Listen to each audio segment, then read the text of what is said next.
This is Jerry Hesch again. This is part 2 of ankles, SIJ, whole body patterns.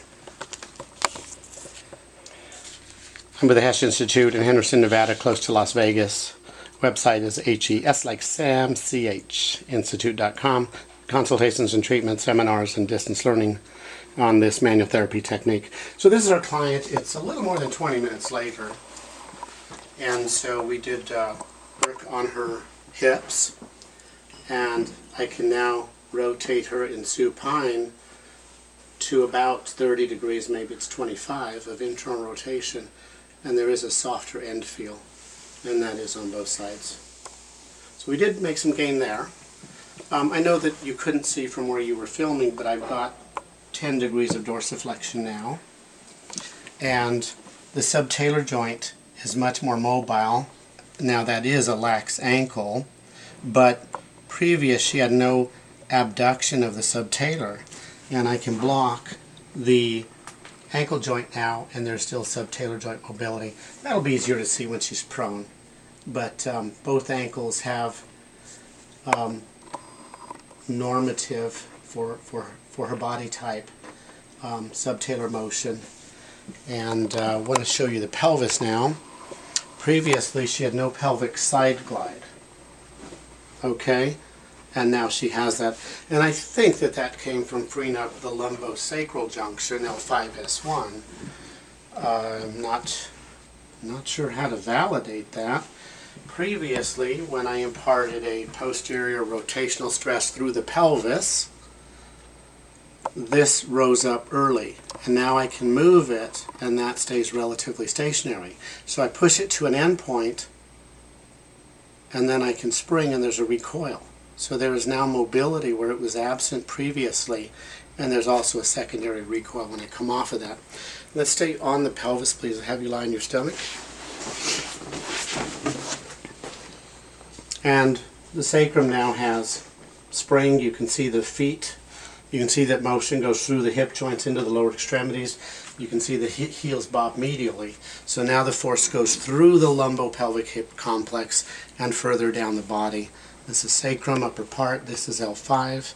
That springs. I earlier showed an inferior glide, I believe. Restriction. I showed a superior glide, and now I can load it.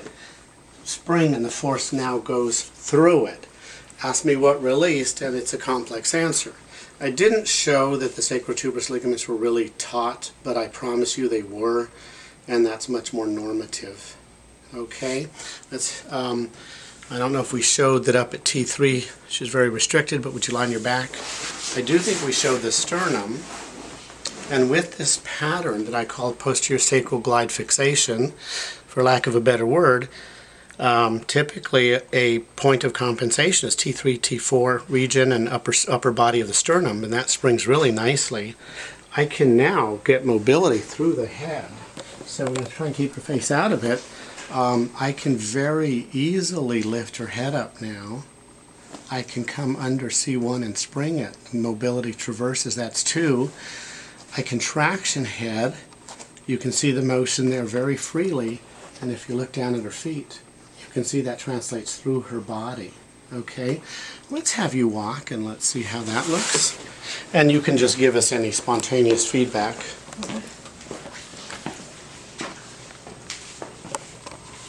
I'm seeing a return of right arm swing.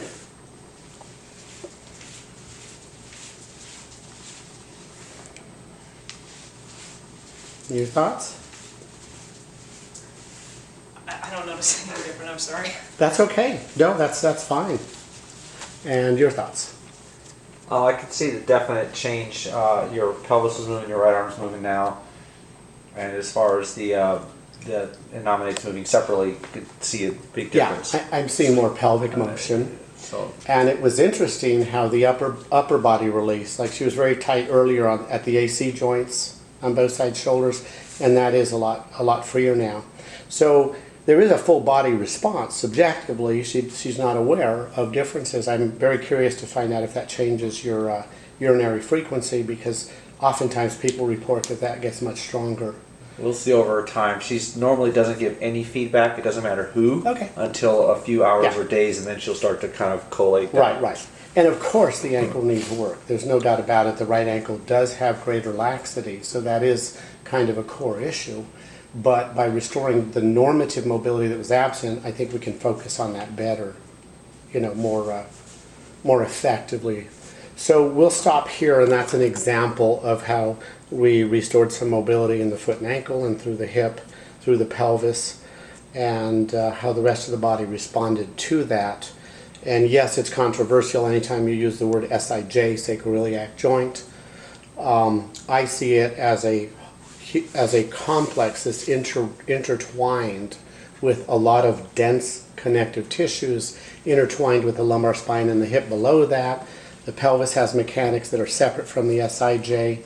So, it's a point of where people can argue ad nauseum, ad infinitum about what's really happening. And my biggest interest is improving her function, restoring normative shock absorption through that whole complex. And we can quote the literature, as long as we want to, but we need to do something with these clients. And this is an example where I chose... Your chest looks more open. Your shoulders look open to me. Right. I've been trying to get my head wrapped around it, but I see you day after day. Yep.